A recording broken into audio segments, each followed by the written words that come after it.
MattyTingles, and I am back. So today I'm gonna do a whisper video talking about my favorite book series of all time, Harry Potter. And so I have all 7 books here, and my wand, of course. And we're just gonna go into that a little bit and talk about them a little bit. I'm not gonna do any spoilers or give anything away, so you don't have to worry about that. But I personally really like book sounds, like tapping on them and stuff, and so we're gonna get into that. Also, I just want to thank everyone for their comments on the last video. I'm really excited to be back, and I'm still trying to figure this microphone out a little bit, but I think I got it figured out. So with that being said, let's get into it. So again, I'm not gonna do any spoilers. I'm gonna keep it kind of broad, and if anything, I'm just gonna give you guys some facts about the book, and just a couple of my opinions, I guess, for them. So let's get into it. So the very first book, and by the way, I've never been a big fan of paperback. I don't know why. Actually, I do know why, because when you close them after reading, they don't sit flat.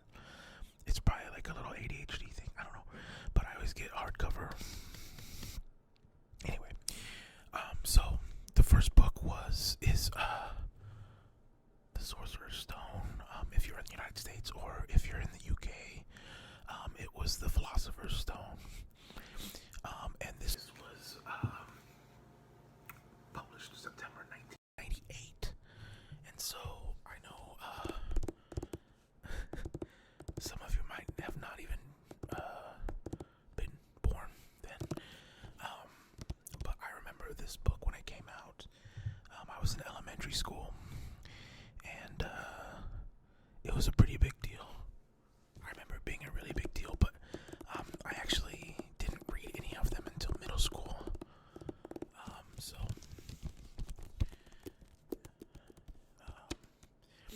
anyway, this is the beginning, and it's such an important book because it's really the foundation of the whole series. It builds the world of Harry Potter very well.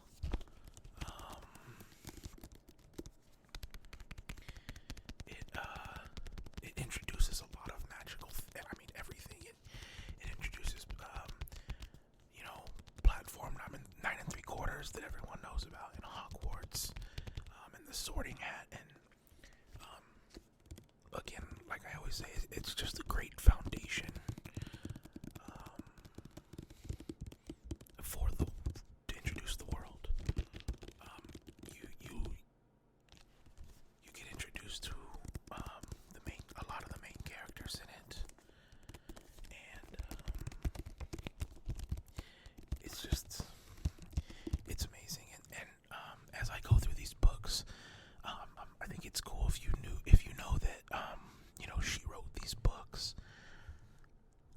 for the reader at that time. So if you're 8 years old reading this, she wrote it for a 9-year-old or a 10-year-old as the books progress. And so as the books progress, the vocabulary and the story gets more complex because we are getting more complex. And so I think that's really cool, though. If that's just kind of a cool little Easter egg fact that not a lot of people know. But anyway, Sorcerer's Stone. Cool. The next book is The Chamber of Secrets.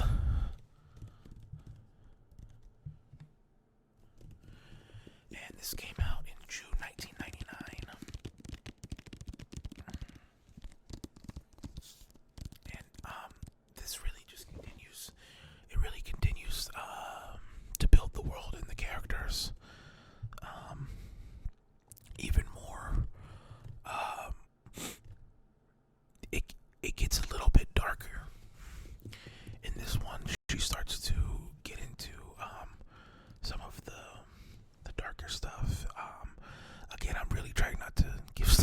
so it's kind of hard. But you meet Thomas Riddle in this book, and he ends up being, yikes, a really important character. So, yeah, this book is, I don't know if you'll be able to hear this or not. Anyway, to me, this book really solidified how deep the friendships are between Harry, Hermione, and Ron. There's a lot of loyalty in this book. But again, just it continues to build. It continues to build, and it continues to show you and introduce new magical things that are all important to the conclusion. So, I know I'm being super broad, but again, I'm really trying not to give anything away. So I'm just being really broad about it. But Chamber of Secrets, book number 2.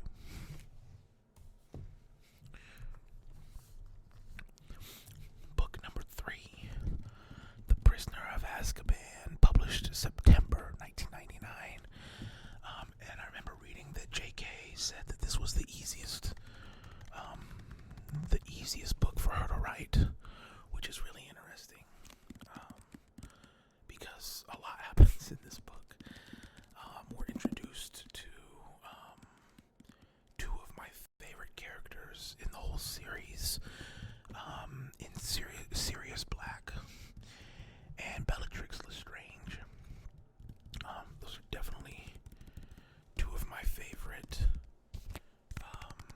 characters in the whole series.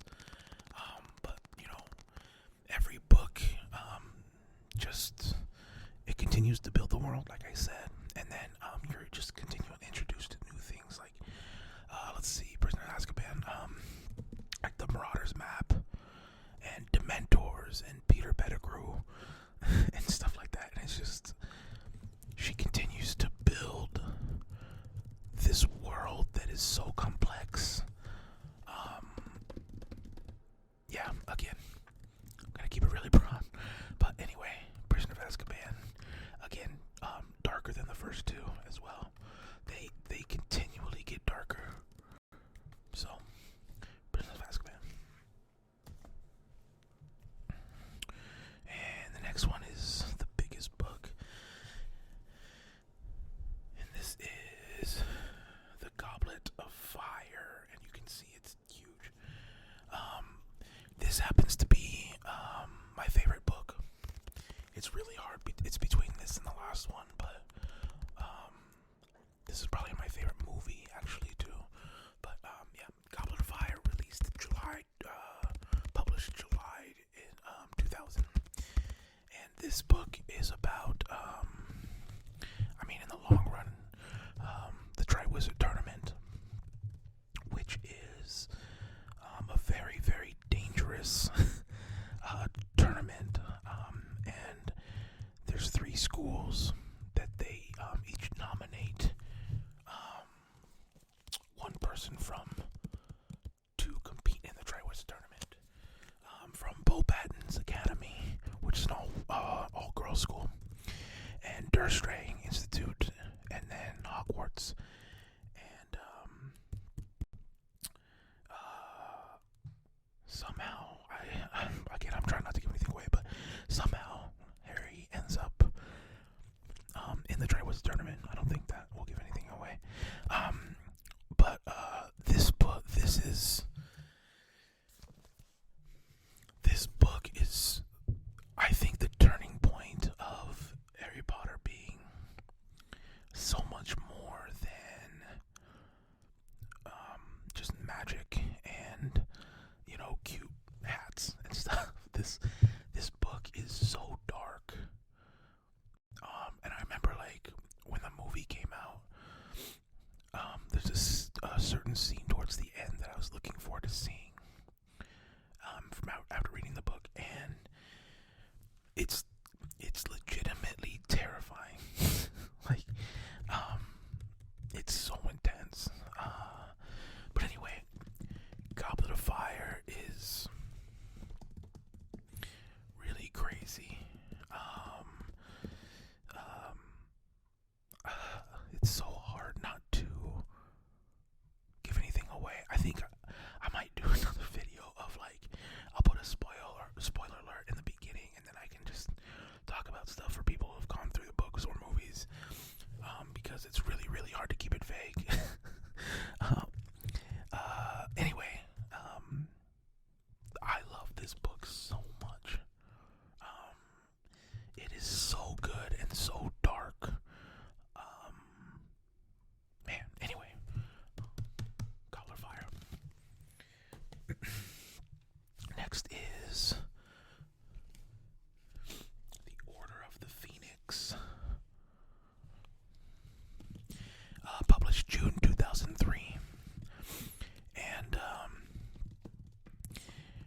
the sixth book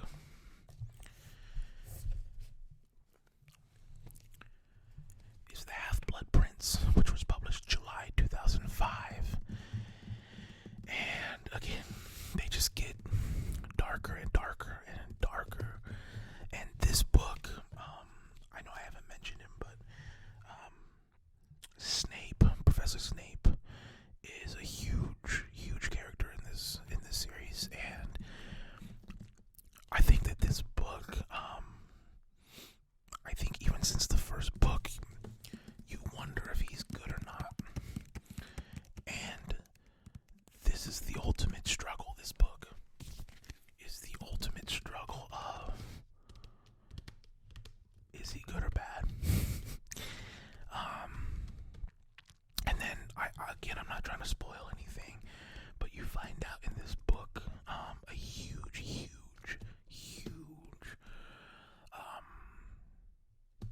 secret, I guess, about how to defeat Voldemort. I won't go into it because that's a huge reveal. But again, super dark. I mean, look at the look. Even the artwork is so much more intense and dark. Anyway, Half-Blood Prince. This is amazing. It's so good. This is like,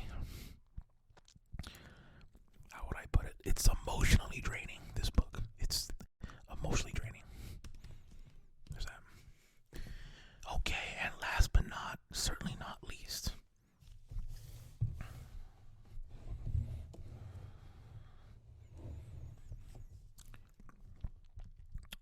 the Deathly Hallows, which was published July 2007, and this is the end. I remember buying this book the day it came out, and I finished it the day it came out.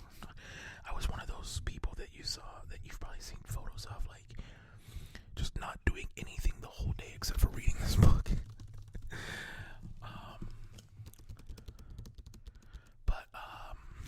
This is the end. This is the conclusion. It's a lot to take in. I truly understand why they made this book into 2 movies. I think it could have been 3 if they really wanted to, because there's so much detail, especially, trying to wrap up a story in a world that you've created and created all the rules for and everything, and trying to make it right and morally stable and stuff. It's just, it blows my mind how she could do that. But they're searching in this book. I'll just say that they're searching. But I don't want to give anything away, especially for this one. So I'm not gonna say anything. I'm just gonna say I was extremely happy with how this ended. And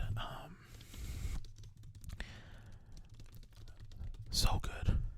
This is, I've read a lot of books, and this is the first book that I've ever shed a tear to, which is kind of embarrassing, but that's fine. This series completely changed my life. I've learned so much about life, and friendship and everything from this book. Not from this book, but from this series. So, anyway, I'm sorry if you clicked on this trying to hear a synopsis of the books. I really would love to do that at some point, but I wanted to do this one just more as a brief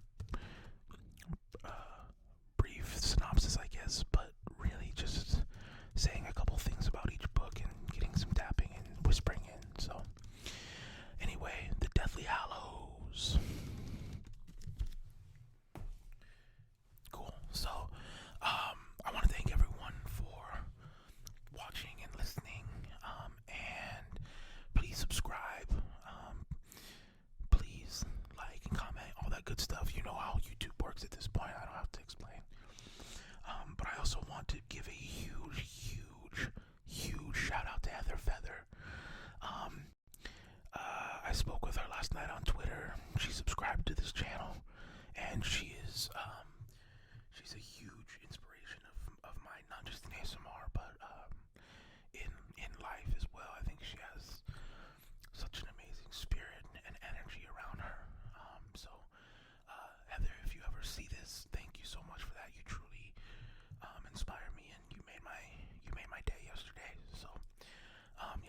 Shouts to Heather Feather.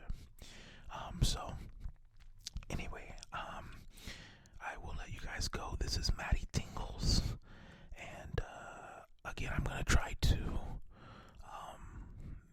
put a video out. I don't wanna tell you like once a week or something, but I certainly am gonna try. So especially right now, I'm snowed in. There's like a foot of snow on the ground, and I can't leave. So anyway, thank you guys so much.